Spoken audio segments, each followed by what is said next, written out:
New Zealand provides additional aid to cyclone-affected Fijians. New Zealand Foreign Minister, the Honourable Nānia Mahuta, announced that an extra $1.4 million will be given to assist the Fijian government in responding to urgent priorities in the wake of Cyclone Yasa. It will also enable the New Zealand High Commission in Suva to provide emergency water and sanitation, shelter and trauma counselling. In addition, the funding will help New Zealand non-governmental organisations relief recovery work through local partners, as well as the Fiji Red Cross efforts through the International Federation of the Red Cross. Supplies from New Zealand of essential household items and materials to build basic shelters have already been delivered. New Zealand is a recipient of Shining World Leadership Awards for Compassion and Peace, and a laureate of 2 Shining World Leadership Awards for Climate Change Mitigation and Shining World Leadership Awards for Earth Conservation, Earth Protection, Earth Guardian, and Earth Restoration. Our appreciation, New Zealand, and the Honourable Nānia Mahuta, for your loving support of the people of Fiji. In heaven's benevolence, may more countries follow your commitment to helping fellow brothers and sisters in need. COVID-19 found to cause brain damage in some patients. Researchers from the National Institutes of Health in the United States were recently surprised to discover stroke-like brain damage in people who lost their lives due to COVID-19. The harm was found in the olfactory bulb, which controls the sense of smell, and also the brainstem, where heart rate and breathing are controlled. It appears that the effect was caused by the inflammatory response of the body to the virus, as there was no virus present in the brain tissue, although the virus may have been in the brain earlier. The study has been published in the New England Journal of Medicine. Thank you, National Institutes of Health researchers, for helping people to further understand the serious risk of contracting COVID-19. May all people take the necessary hygiene precautions, such as wearing a mask, to protect each other from possible transmission in God's love. Scottish inventor wins prize for pioneering wheelchair design. Andrew Slorence, founder of Phoenix Instinct, which creates products that support independence for wheelchair users, is winner of the Global Mobility Unlimited Challenge for his team's high-tech wheelchair design. The challenge is sponsored by the Toyota Mobility Foundation in partnership with Nesta's Challenge Prize Centre of the United Kingdom. Phoenix Instinct will use the $1 million prize from the win to help further develop the lightweight wheelchair. Made from carbon fibre, the new design uses smart sensors to automatically adjust the centre of gravity to ensure the chair does not tip over and remains agile. Mr. Slorence, who is himself a wheelchair user, plans to have the innovative chair on the market in 2 years. Congratulations, Andrew Slorence and Phoenix Instinct, on your much-deserved prize, and thank you Toyota and Nesta for this excellent challenge. In the elating grace of the Providence, may such smart technology as this help provide mobility and freedom to many precious children of God.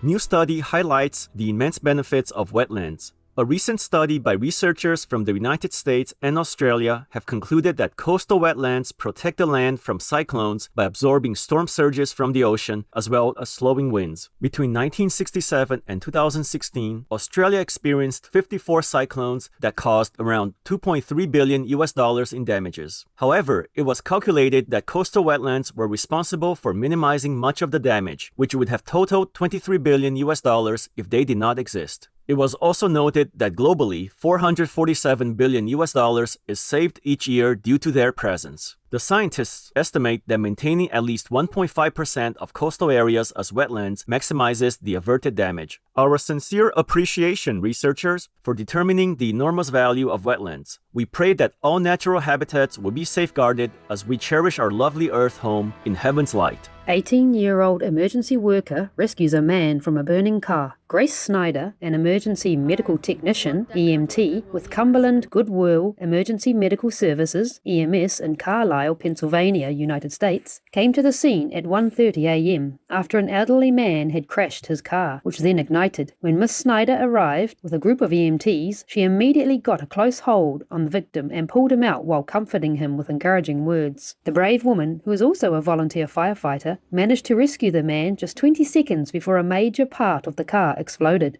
The victim was rushed to the hospital and fortunately had only minor injuries. Miss Snyder's heroism was applauded by Cumberland Goodwill EMS in a tweet. Our heartfelt gratitude, Grace Snyder, and all emergency workers who put their lives in danger in order to save others. May God always shield you in your noble mission. Up next on Noteworthy News, Swedish plant-based milk company raises £4.8 million in funding to expand its distribution. Plant-based milk producer plans expansion. Launched in 2018, Swedish company Sprout has recently raised £4.8 million in funding to expand the distribution of its sustainable and nutritious vegan milk made using yellow split pea protein. It is available in 4 flavors: barista, original, unsweetened, and chocolate. Sprout has already successfully moved into 15 markets, including Canada, the United Kingdom, and the United States. The company will use the recent funding to grow and develop its product offerings with plans to accelerate distribution and brand refinement. The financing comes from UK-based early growth capital investor VGC Partners, who have also backed US-headquartered Just, creators of award-winning vegan egg products. Congratulations, Sprout team. May you see continued success in your vegan ventures in divine delight.